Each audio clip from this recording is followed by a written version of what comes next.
as Kyle Brandt puts it. We've got Peter Schrager on his birthday week. Best thing of all could be the draft being really, really fun at the top especially, so we'll dig into all of that. And of course, Nate Burleson. You can tweet the show at #GMFB. Guys, let's do it one more hour. Please tweet us. It's time for the lead block. Lead block. Lead block. All right, we start with this. Rap sheet just in the top 10. There's ample opportunities to move. I'm told the Panthers are among the teams open to sliding back a few spots if someone came up for a quarterback or tackle or cornerback. They're currently sitting there at number 7. Should be some early action. I like this. I like parody. Chaos. It was awesome, and it's a deep draft. There's a new coach, Matt Rule. I'm sure he wants to show that he's making this team, and how do you do that? But get a ton of picks and make it your own in a loaded draft. So I'm excited to see that and excited to see what happens at the top. But, I mean, guys, we got to talk about this. We got to talk about all of these things going on. Brady has a new old weapon at his disposal down in Tampa Bay. That's right, Gronk was traded. So let's get into it right now. This all happened in the last 24 hours, very quietly, very efficiently on both sides of things. So what was your reaction when you guys heard this news? Peter, Kyle? I was so curious with how it all went down. I feel like this was like the dark arts that the Buccaneers got this incredible booty. And yes, a booty as a pirate metaphor, it works. But it makes sense now. I mean, who else would you rather play for than Bruce Arians? And Rob Gronkowski said he only wanted to play with Brady. So this one made sense. But here is where things had a lot of nuance and really became a little tricky here. Because of the CBA, Bruce Arians is not allowed to talk directly to Tom Brady and say, hey, go recruit your guy. So he couldn't do that. Because of the current climate and what's going on with the world, there was no opportunity for the Buccaneers to actually meet as a group in the building.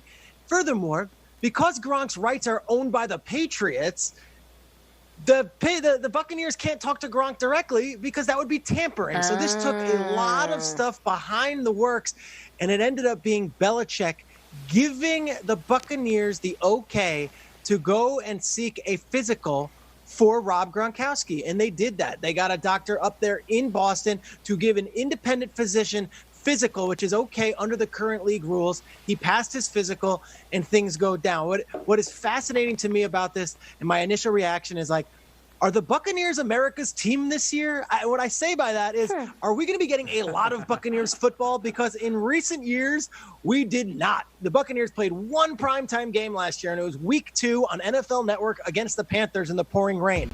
The last time Gronk and Brady played together, well, there was a week 3 primetime game, a week 5 primetime game, a week 6 primetime game, a week 8 primetime game, a week 9 primetime game, all those playoff games. Look, I hope you like the new uniforms, guys, because you're going to see a lot of them. The Buccaneers are going to be on TV every single week, whether it's Buck and Aikman as the Fox main America's Game of the Week, or the CBS game with Romo Nance, or just on primetime. Buccaneers football is suddenly relevant again, and they will be good. Trust me. Brady will not let them be bad, and I think that what they did here yesterday only makes them better. Whew. Paul Rudd and Eric Stonestreet had their moment. Now it's Dickie V and Nick Carter. Peter, my initial reaction for the Bucs is Brady is absolutely loaded. He's got all the doubloons. We see these quarterbacks in their last final act change teams. Peyton Manning had a couple of good receivers in Denver. Joe Montana had Marcus Allen and not a ton else. Brady has an absolute war chest. And I remember yesterday, 24 hours ago, Crazy Nate was just shooting from the hip as always and saying, with Godwin and Evans, this could be the best offense Brady has ever had. And we all said, oh, come on, Nate, enough of that. Well, a lot has changed in 24 hours. And guys, let's get right to it. Let's look at the 2007 Patriots, 16-0, as you know, versus the 2020 Bucs. Down the left side, Moss, maybe the GOAT, Welker, legend, stalwart, great. A young Ben Watson, and then Falk and Maroney were really good that year. But look at the right. Evans and Godwin freaks. Gronkowski, NFL top 100 all-time player. And then this mix of O.J. Howard, who maybe he stays, maybe he goes. Brate and Ronald Jones II. Plus, guys, the number 14 overall pick on Thursday night, which could be a lineman, could be a running back. Nate, you're not so crazy after all, my friend. Gronk just picked you up, bud. Good old Crazy Nate. Hey, but here's the thing. I feel you, though. And we're talking about this in the same light. It's kind of like a movie. You know, the inception of the Brady era was like an underdog story that we all love. Brady was overlooked, and then all of a sudden, he became one of the greatest superstars NFL has ever seen. And then they drafted Gronkowski. And the movie series, it changed genres, and it was like a scary movie because all of a sudden they had a monster. And then most recently, it was like a comedy. It's like, what? Brady went where? He left the Patriots to go to the Buccaneers, and everybody's laughing. It's like, oh, what are they doing? It was kind of like the offense was half-baked. And really, I mean, it's kind of like that movie. I think Brady left New England, and he looked at everybody. He said, hey, you're cool. No, forget you. Hey, Gronk, you're cool. Let's go. And he took one of the best players ever with him. So for me, I'm looking at this trilogy, the greatest sports movie franchise of all time, Tom Brady. He is now in a situation where we were all laughing at him a few months ago, and now all of a sudden, look who's laughing now. It's so true, and I'm trying to do the thing where I don't want to get overhyped about something that might not deliver. I mean, we're talking about a quarterback that doesn't have any time with his wide receivers, maybe right up until training camp, whatever training camp looks like in our society right now. So I'm trying not to get crazy excited, and I can't do it because I think, oh yeah, Gronk has chronic back issues. That's going to be an issue. That's going to be a thing. But then you look back at the last time we saw him, he had a bye week to prepare for the playoffs, and he went and crushed it and ended up catching making the big play in the Super Bowl. So I feel like a year's rest is going to serve him well. I'm very excited about the chemistry, the mental yin and yang they have out there on the field. I'm in 100%. I want them all on my fantasy team. Yeah. I want it all to happen. The offensive line is definitely a concern, but for now we just got to celebrate this. And if you're a Patriots fan, you have to love this too, because the two of them together are something special, and will always be. It'll be very cool to see both of them away from the Patriots, and we can't really have this discussion, guys, and we'll start with Nate here, without talking about what the decision reflects. And I got to give Bill Belichick credit. He didn't have to make this trade, and he could have held on to those rights and gotten nothing back. And it was clean, it was swift, it was done. But Nate, does Gronk's decision, in your eyes, reflect a bad relationship with the Patriots? No, not at all. It says more about his appreciation, his relationship, his love for Tom Brady. Listen, we love relationship metaphors on this show.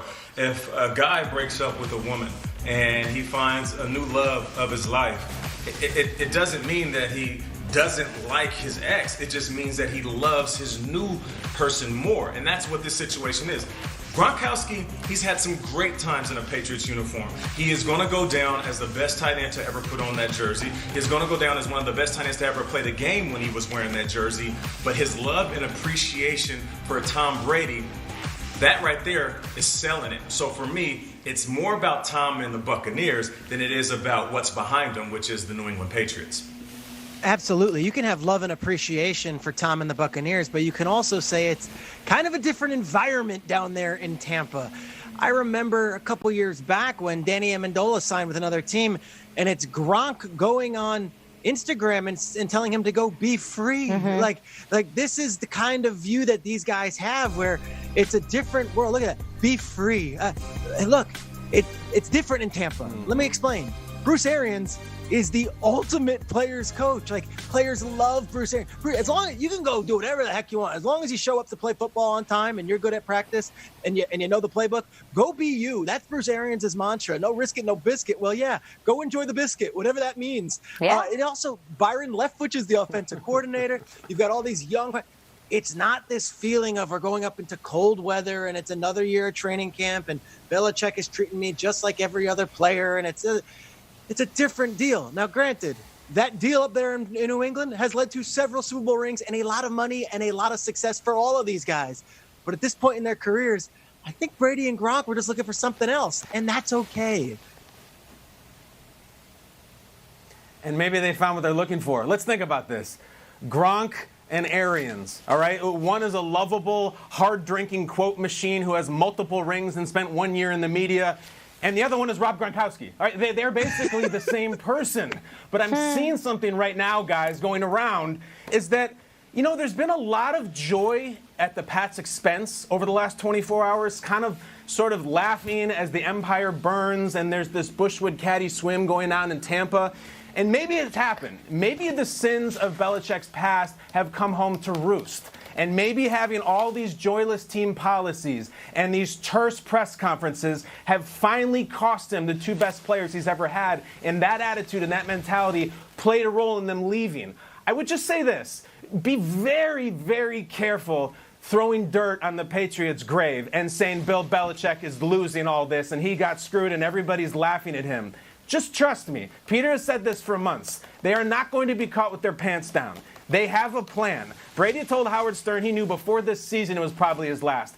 I guarantee you Belichick knew too. They've been planning. They've been ready. So anybody throwing a party about the parade kid with his sign finally crying, don't worry. I don't know if it's Thursday night or if it's next week, the week after that. There's something